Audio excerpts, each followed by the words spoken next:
All right, a bit of a different video for my channel today. I recently finished putting this Partscaster together, so I thought I'd share it and do a little demo. So here she is.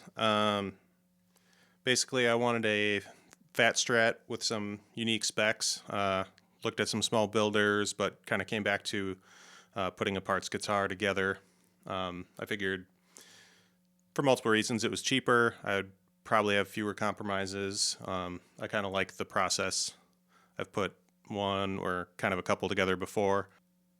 So I think the look is kind of a cool sum of some of my influences. You know, it's a little bit 80s metal. It's a little bit like Billy Joe Armstrong's Strat, you know, from Green Day. A little bit Rivers Cuomo from Weezer. A little bit Tom DeLonge. Then it also, you know, despite its simplicity, is like a pretty versatile setup. So, you know, I like playing all kinds of stuff, as you can tell from the different solos I've made videos on.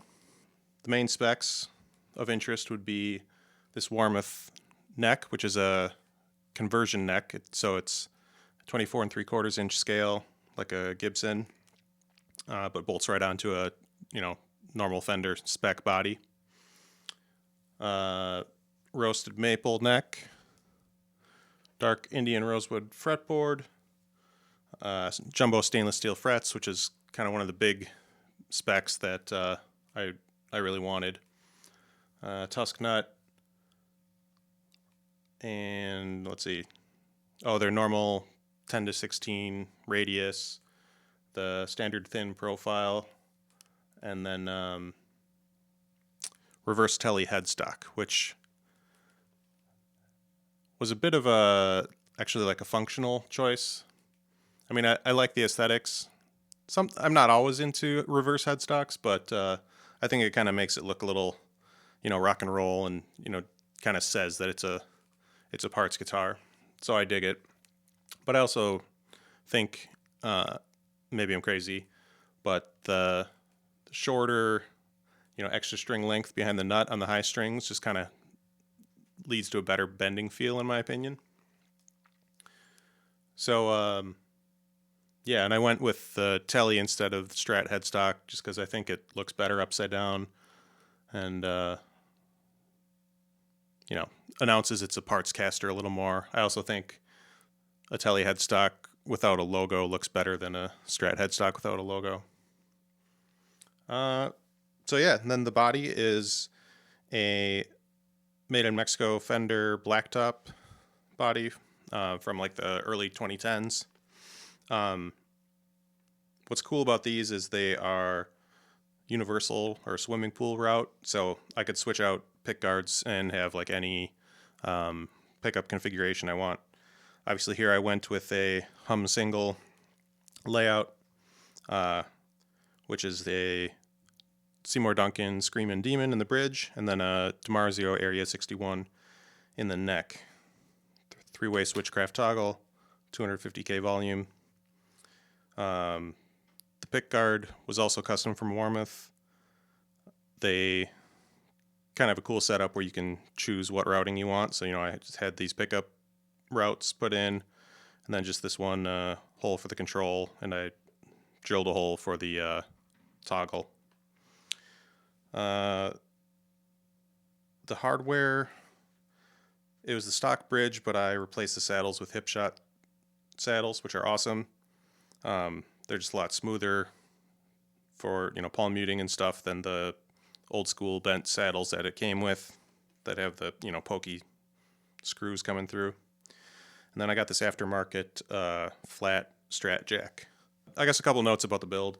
I put like 2 coats of Minwax tongue oil finish on the neck. Warmoth says you don't need to finish a roasted maple neck, but, you know, living in Wisconsin, it gets really dry and then really humid, so I figured a little extra protection wouldn't hurt, and it still feels great. I did a little bit of rounding on the fretboard edges. Tried to dress the fret ends a bit, which was my first time doing that, and I don't know, kind of rushed it, but it's fine. And then I did some filing on the nut slots. I haven't done any fret leveling.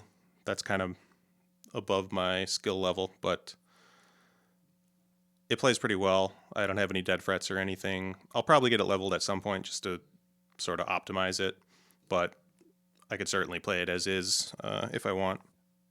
I went with HS because I don't use like in between positions a whole lot, and figured if I want them, I can go, you know, to my 3 single coil setup guitar. You know, I pretty much just rock the bridge and then, you know, neck sometimes, and I also dig a Tele middle position, and I thought this would be pretty similar to that. And it's not quite as sweet as a Tele middle, but it's pretty similar. You know, a real vintage Strat tone stickler probably wouldn't have made these choices of, you know, the shorter scale and a noiseless pickup, but I just wanted to be in the ballpark, and I think it sounds Stratty enough to me. You know, I guess you be your own judge. I picked these pickups because, first of all, I wanted a noiseless that was still kind of vintage spec, but on the hot end of it, which is the Area 61 basically. And then I wanted a bridge pickup that didn't totally overpower it. And, you know, despite the Screamin Demon name, this is actually, I think, like 10.9K. So it's just a little hotter than a vintage pickup, kind of on the low end of medium output, I would say. So they balance pretty well. So I'll show you that. So I'll do bridge, neck, then in between.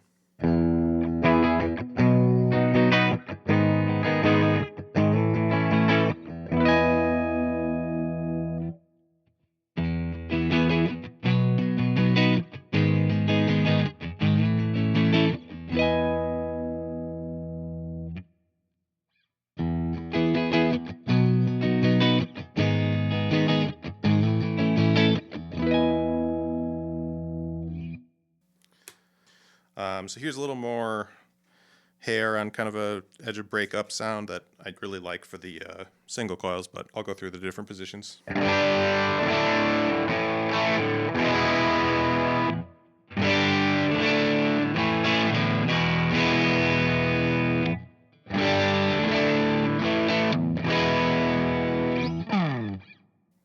I'll just noodle on the neck a little bit.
Yeah, there it is. Let me know if you have questions about the build or want, you know, like a more thorough demo or anything, but I'm sure you'll see this in some upcoming videos at some point. So yeah, thanks for watching. Till next time, take care.